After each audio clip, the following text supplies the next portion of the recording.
Spiritual Christianity, Chapter 6.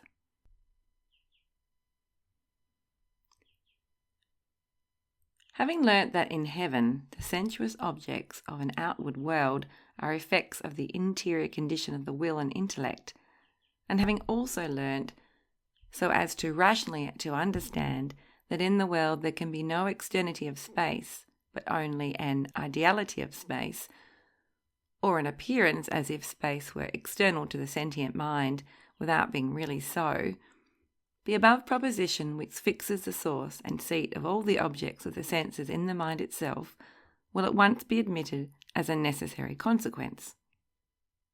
For, after having traced the appearances of space and time, such as they are in the spiritual world, from their origin, the conclusion is inevitable that they can be nowhere else, and besides this, as we shall presently see in corroboration and for the full elucidation of this great truth, we have our daily experience even in this natural world to instruct us, if our reason be not warped and weakened by fallacies, that, though there may be, as a natural man supposes there is, a distinct place beyond the mind in which material bodies exist and undergo their changes, and though all sensations may be the images of those material bodies, no such place is actually necessary for the creation of a living appearance in the very mind itself, just as if there were a space distinct from it in which both mind and body may appear to dwell.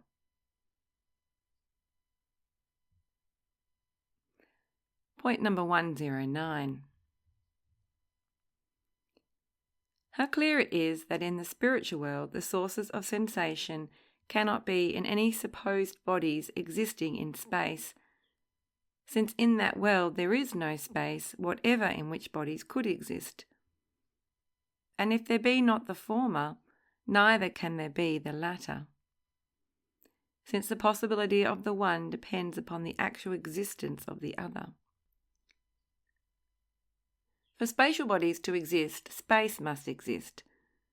Neither can the images themselves, which the naturalist derives by a physical influx from without, and which be places in the organs of the senses, have any such position, in the spiritual world at least, as he assigns to them in the natural, since the very bodies of the angels, which include the representative organs of the senses, are spiritual, or are themselves representative appearances which correspond to the internal powers of their will and intellect, and in every particular of their various and yet concordant functions represents them.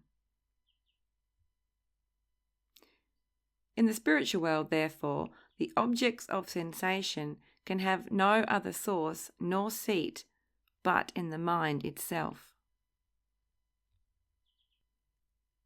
Point number 110. From the will and the intellect is every sensuous object in the spiritual world evolved by the presence of the divine life, acting through the medium of the form which is originally given to the mind as its creation, and in correspondency with its existing state. To the mind are these various objects presented by distinct sensuous qualities.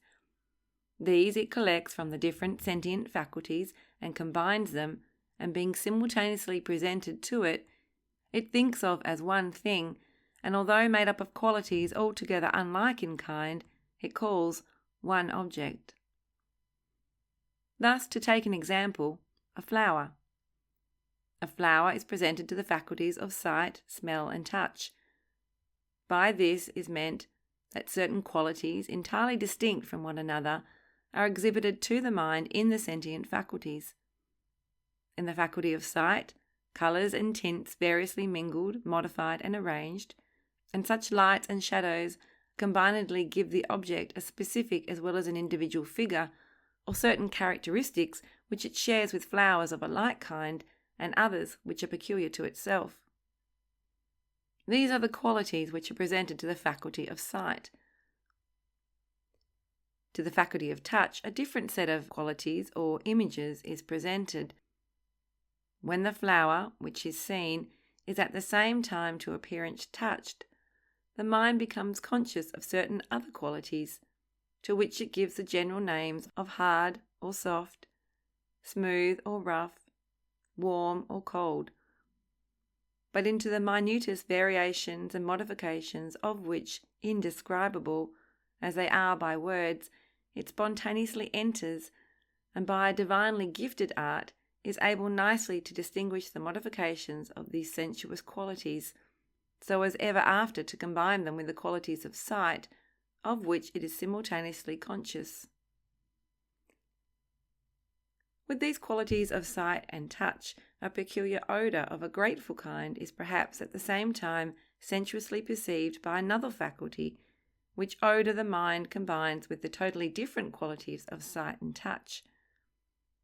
And all these being united together in the thought, in consequence of their simultaneously presentation, are called one object, and by one name, although that object is made up of the distinct qualities of sight and touch and smell, having no other bond of union among them than that with which they are invested by the mind.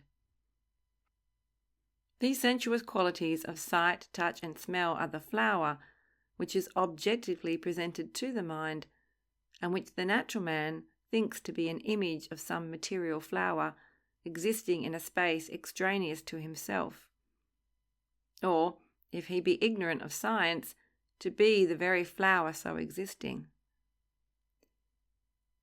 In both states of life, natural as well as spiritual, the object is the same.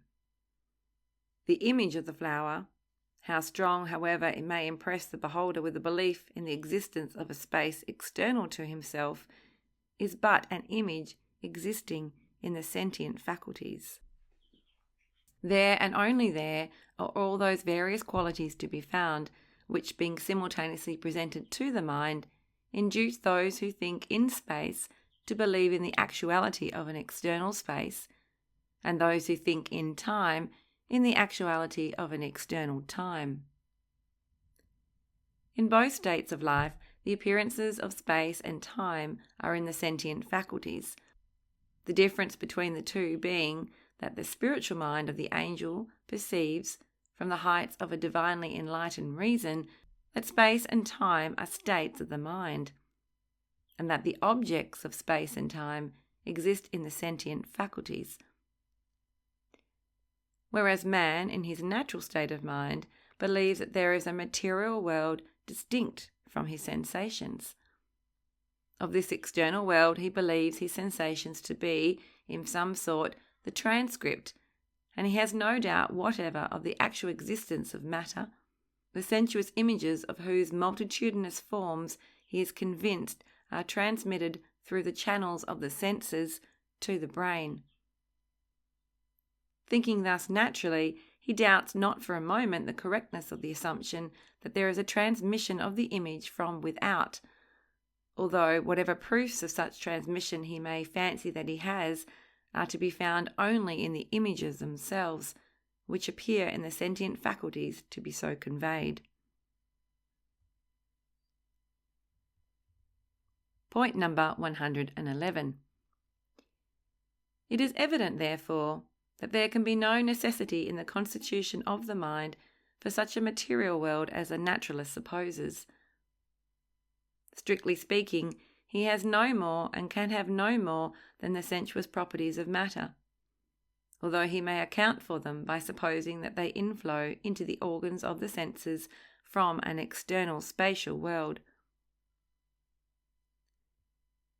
Neither has the angel any less, for having equally the appearance of space and time in the images which exist in his sentient faculties, all the objects of sensation seem to be as much out of him as if they had a substratum of matter in external space for their support. The angel, however, wiser far than man, perceives that support to be within him, for the light of truth itself reveals to him that he, who is the divine substance of all that exists, is the sole support of his very being and of every object, both mental and representative, and he seeks for no other. It is that divine being, and he only, who, in agreement with the states of the angelic mind, or with their reception of his divine love and wisdom, imparts to it the living appearance of an outward world with all the sensuous properties of matter.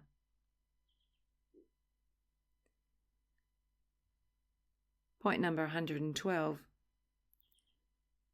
The further confirmation of these remarks will be found in the following extracts, which show that in the spiritual world, space and time, with all the objects of the senses, are effects produced by an influx of the divine life and exhibited in the ultimate or sentient faculties of the mind.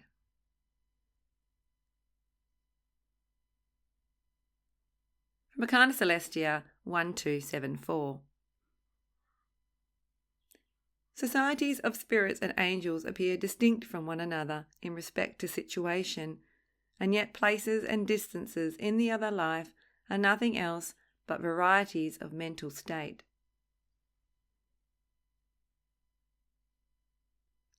From Apocalypse Explained, number 870. In heaven, spaces and time appear altogether like spaces and time in the world, but they are nothing more than the appearances or phenomena of angelic states of mind. For the states of their affection and of the thought, which is its effect, are exhibited openly before their external senses as spaces and as times, but still they are not spaces and times as in the natural world. From Heaven and Hell 193. In the other life, their mutual approaches are similitudes in the state of their interior faculties, and their removals from one another are states of dissimilitude. It is from this cause that they who are in similar states of mind are near one another, but they who are in dissimilar states are far off, and that in heaven spaces are nothing else but the states of the external mind or man, corresponding to their internal state.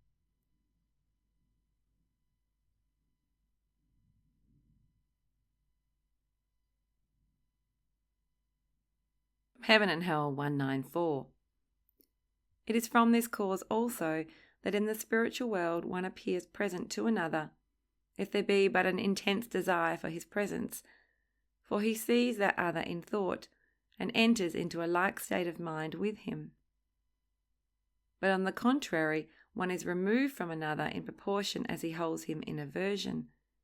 And as all aversion arises from a contrariety of the affections and a disagreement of the thoughts, therefore it is that though in that world many appear together in one place, so long as they agree, they no sooner disagree than they disappear.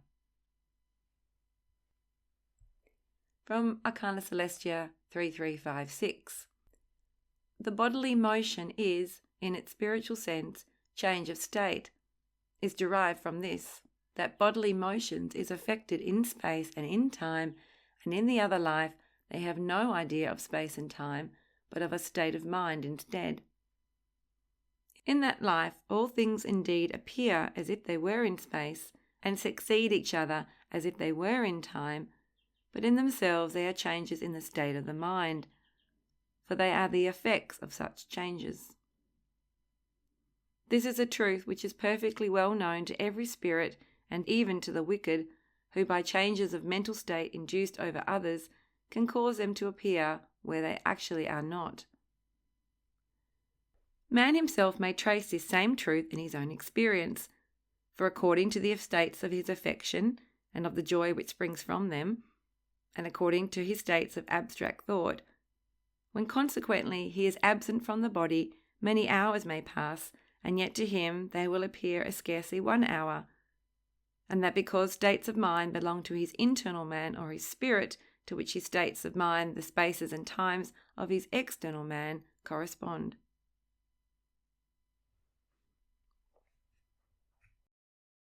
And from Arcana Celestia 5605.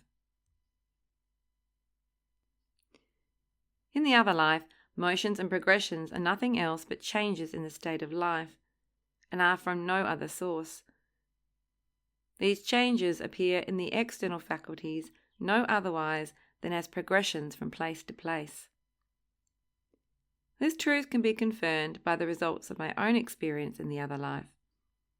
For there, in spirit, I have walked through many of their mansions along with spirits and among them, while as to my natural body I have been remaining in the same spot. I have also conversed with them and asked them the reason of this, and have been instructed that progressions in the spiritual world are caused by changes in the state of life.